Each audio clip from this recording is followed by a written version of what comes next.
बिस्मिल्लाहिर्रहमानिर्रहीम। अस्सलाम वालेकुम। दुआ कबूल होने का वजीफ़ा।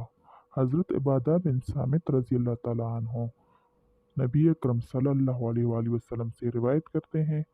आप सल्लल्लाहु अलैहि वसल्लम ने फरमाया, जो शख्स रात भर जाग कर ये कलमात पढ़े, ला इलाहा इल्लल्लाहु वहदहु ला शरीक लहू, लहुल मुल्कु व लहुल हम्दु व हुवा अला कुल्लि शैइन कदीर, सुब्हानल्लाहि वल्हम्दुलिल्लाहि वला इलाहा इल्लल्लाहु वल्लाहु अकबर वला हौला वला कुव्वता इल्ला बिल्लाहिल अलील अज़ीम।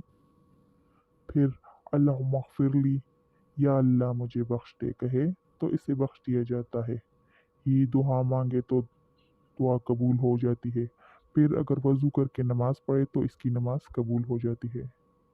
शुक्रिया।